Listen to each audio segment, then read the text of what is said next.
Okay, so we've been talking about karma, and last time, without giving the fancy names, we talked about the results of karma, which were the kind of rebirth that we take and the experiences that we have in this life come from our results of karma, and what kind of tendencies we have, as well as the environment we're born into. And I didn't spend a lot of time on those. We talked about them kind of briefly, but there's a few more things to say about that before we move on. And when you think about, we were talking about the different kinds of causality last time, and how things happen in the environment due to physical causality. But the reason you're there is related to your karma.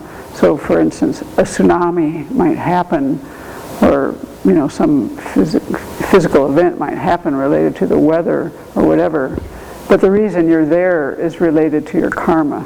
So the physical forces create the storms, but you are experiencing it because of your past actions. So that's what we call the environmental result. That's actually more the things that we experience. And the environmental result is the kind of environments that we live in.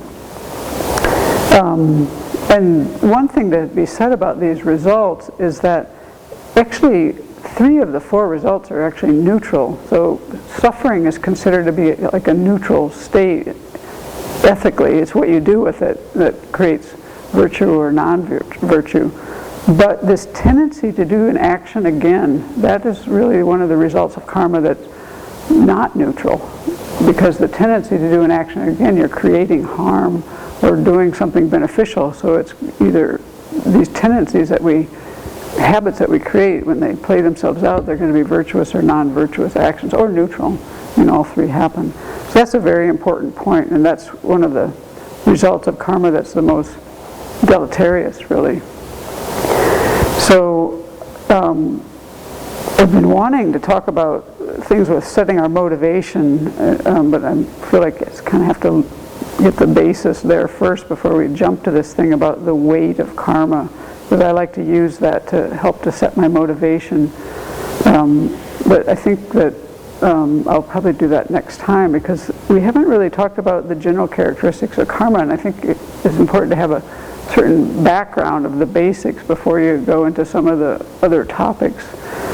And so today we're just going to briefly go through these general characteristics of karma to remind ourselves, or maybe it's new for some people, but the first is that we've kind of talked about this already in some way, but not made it explicitly clear, that karma is definite, meaning that unwholesome actions lead to suffering, wholesome actions lead to happiness. And so what is the cause of happiness?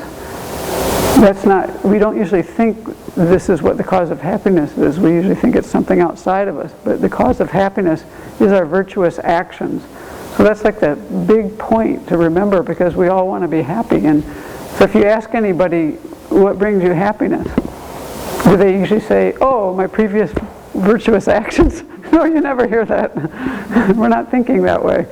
So that's a very important point.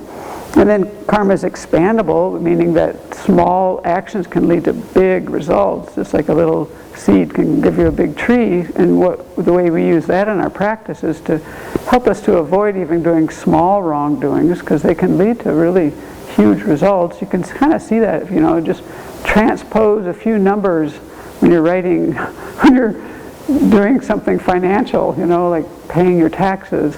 Transpose a few numbers. Seems like a small action. It could have a huge result. You could end up in jail. And the action itself of just putting that dot in a different place is actually kind of small. But the result could be big. So it's, but we mean it more in things of, well, yeah, that works.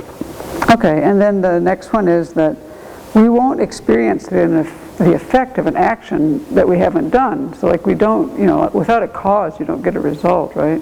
So if we want to, say, have realizations on the path, or anything we want to achieve, we have to create the causes. And if we haven't created the causes, we won't get the result. So why would you expect to have single-pointed concentration in this life if you haven't put yourself in the the causes and conditions that would make that happen. And when you read about it, it actually takes a lot of causes and conditions for that to happen.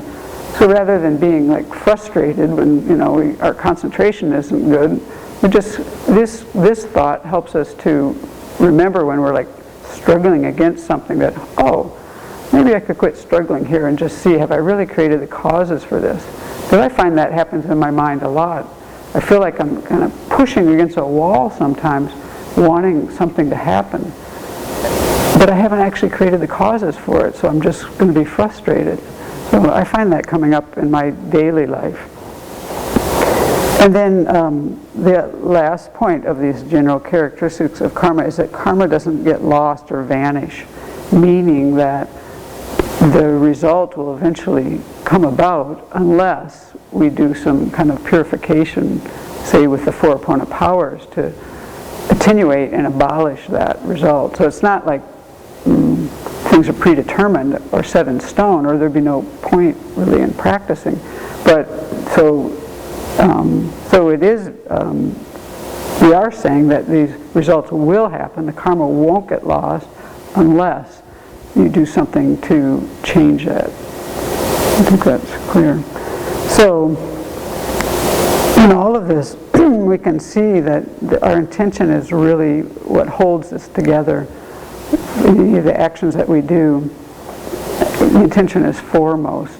And next time, as we lead our way towards talking about motivation and how we can use that intention, I think we'll go into the points that determine what makes a complete action. Because I think in order to really understand karma fully and know how to really make it work for you, like using it strongly, you have to understand these various aspects and what is a complete action.